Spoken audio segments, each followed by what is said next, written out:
E tem uma pesquisa que indica que a Páscoa deste ano está cerca de 12% mais cara do que no ano passado. É o destaque do Rodrigo Viga.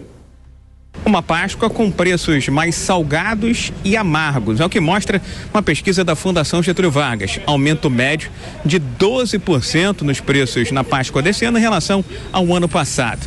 A taxa ficou bem acima da inflação acumulada entre abril de 2022 e março deste ano, segundo o IPCS da terceira quadricemana, ficou em 4,81%. A pesquisa feita pelo Instituto Brasileiro de Economia da Fundação Getúlio Vargas mostrou que vários itens típicos dessa época do ano estão mais caros, desde bombom, chocolate, ovo de Páscoa, até produtos para o almoço tradicional de Páscoa. Uma certa e significativa aceleração. Entre os itens que mais subiram, os ovos, 27,31%, a cebola, tempero, 22,7%, e alguns itens industrializados. Bolo pronto, quase 15%, atum, aproximadamente 13%, sardinha em conserva, 11,4%, e o bacalhau, aproximadamente 11%. A grande estrela do período de Páscoa, bombons e chocolate, também tiveram uma inflação expressiva ao longo desses últimos 12 meses, porém um pouco abaixo dos itens de primeiro escalão. Alta de 9,65%. Nenhum dos itens da cesta de Páscoa recuou ao longo desses últimos 12 meses. Apenas 2 subiram abaixo da inflação geral: a batata inglesa e a couve, alta de 2,23%.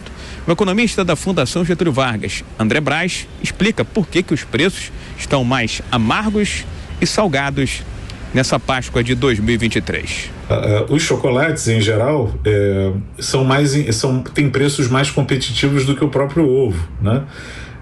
Isso porque o leite, que é um dos ingredientes na fabricação do chocolate, subiu quase 40% nos últimos 12 meses.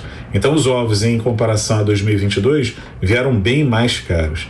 E os bombons e os chocolates, que são mais tradicionais e ofertados o ano inteiro, apesar de mais caros, uma alta média de 9%, podem ser uma boa saída para quem quer economizar, né?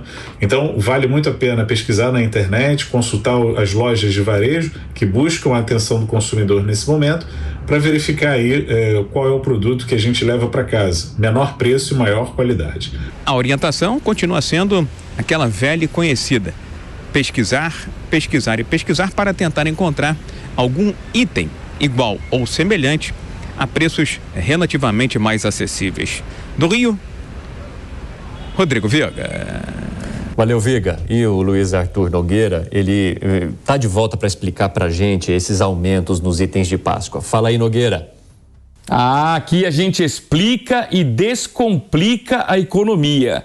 Essa inflação da Páscoa, na casa de 12%, praticamente o triplo da inflação oficial, mostra que aqui no Brasil a guerra contra os preços altos ainda não foi vencida. Aliás, é importante que o governo entenda isso. O Brasil ainda não venceu a batalha contra a inflação elevada. E por isso o Banco Central mantém juros em patamares altos, como a nossa taxa básica Selic em 13,75% ao ano. Além da inflação estar alta, corroendo o poder de compra dos brasileiros, as expectativas inflacionárias continuam também elevadas. Para citar um exemplo, quando a gente olha para 2024, que é o horizonte que o Banco Central observa na hora de tomar suas decisões de política monetária, a gente vê que a projeção para 2024 também está elevada.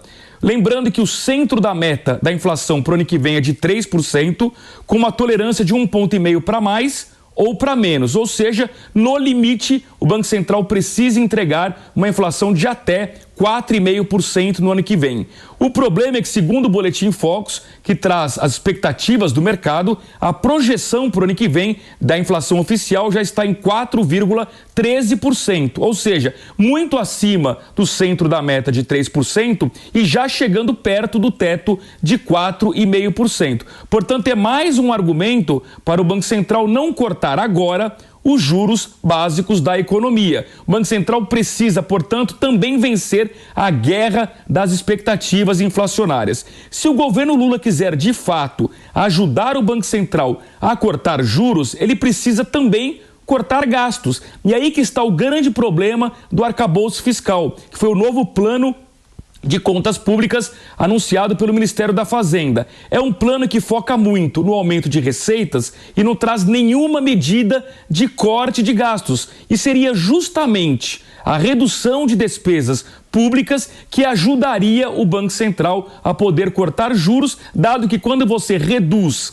o gasto público, você costuma melhorar as expectativas inflacionárias. Então, insisto, há um simbolismo grande dessa inflação elevada da Páscoa de 12% para mostrar para todo mundo, para o mercado financeiro e principalmente para o governo federal, de que não adianta na marra pressionar o Banco Central a cortar juros. Na marra não funciona. O Brasil precisa tomar medidas para reduzir a inflação e melhorar as expectativas inflacionárias. E a principal medida, insisto, que o governo pode tomar é reduzir os gastos públicos.